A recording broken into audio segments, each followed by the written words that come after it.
Hello, my name is Brad Spence, and today we'll be talking about the Kriegsmarine aircraft carrier, the Graf Zeppelin. Alright, let's begin. Before we talk about the Graf Zeppelin, we must talk about why the Germans were interested in the aircraft carrier, which dates back to the Imperial German Navy in 1812, where the German officers became interested in over-horizon capabilities and developed a large number of Zeppelins and floatplanes, and many of these officers would keep their interest in aviation through the Reichsmarine and the Kriegsmarine.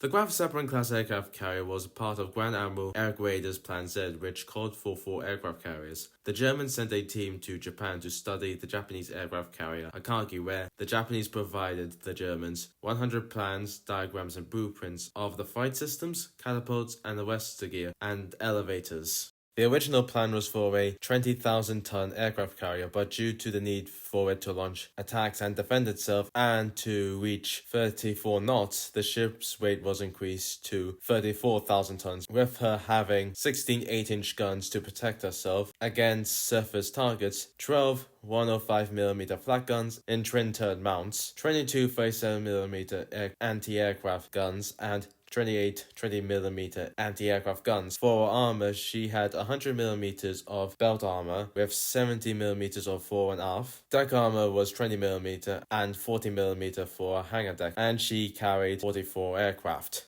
The Graf Zeppelin was laid down on November 16, 1936 at Kiel, and the ship was launched on December 8, 1938 and was christened Graf Zeppelin by her namesake Ferdinand von Zeppelin's daughter, Hilla Grafin von Brandenstein-Zeppelin, with 15,000 spectators, which included Hitler, Grand Admiral Raeder, and Reichsmarshal Goering, viewing the launch. She was taken to an equipping pier where she would be fitted for combat, and during this time, her 8-inch guns were replaced with 16 5.9-inch guns, but things with her aircraft were difficult, mainly due to the Luftwaffe. The Graf Zeppelin was to be equipped with 12 Messerschmitt Me-109Ts, which was the naval version of the Bf-109, or Me-155, which was a naval aircraft which shared a lot of its parts with the Bf-109G, but with the Focke-Wulf 190's stronger undercarriage. But problems with the program led to the aircraft to be cancelled. But the project would lead to the creation of the Blumen and Voss BV-155 and was redesigned as a high-altitude interceptor.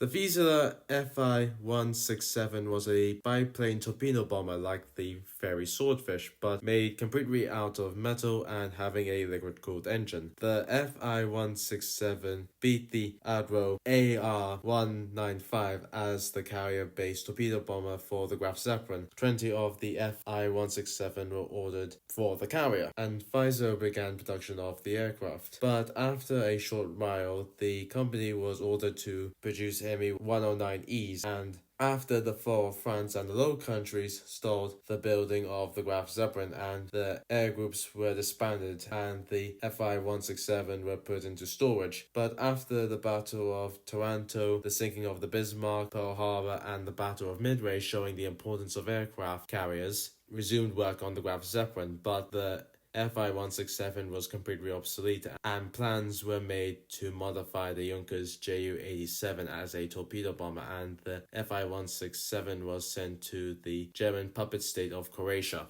The Junkers Ju-87 was chosen as the carrier's dive bomber due to the success in the Spanish Civil War. The Graf Zeppelin was supposed to have 12 of the Junkers Ju-87C, which was the carrier variant, but when the Graf Zeppelin was halted, the Ju-87C stopped production, but when work on the Graf Zeppelin resumed, the Junkers Ju-87 was modified to be more up-to-date and to carry torpedoes, but when work on the carrier was stopped for the final time due to Hitler's anger at the little success of the surface fleet, and the carrier Ju-87 was cancelled. The problem with the Graf Zeppelin's aircraft was the Luftwaffe, with Goering wanting all aircraft to be under the control of the Luftwaffe and the Kriegsmarine wanting the aircraft to be under their control. And on December 30th, 1942, when Operation Regenbaden Rainbow, where the heavy cruiser Admiral Hipper and Lutzow, along with 6 destroyers, to intercept convoy JW-51B, but due to midwinter twilight and terrible weather, they could not find the convoy. Hitler was furious at the little success and ordered the surface fleet to be scrapped and weapons to be sent to the Atlantic Wall, with Raeder and Dönitz managing to persuade Hitler not to scrap the entire surface fleet. For the rest of the war, the ship remained in dock till she was scuttled by the Germans during the final stages of the war in Stettin, but the Soviets raised her and used her as a target tug since the Soviets wanted to know how to sink an aircraft carrier. That brings us to the end of the video. If you like this video, like and subscribe. See you next time.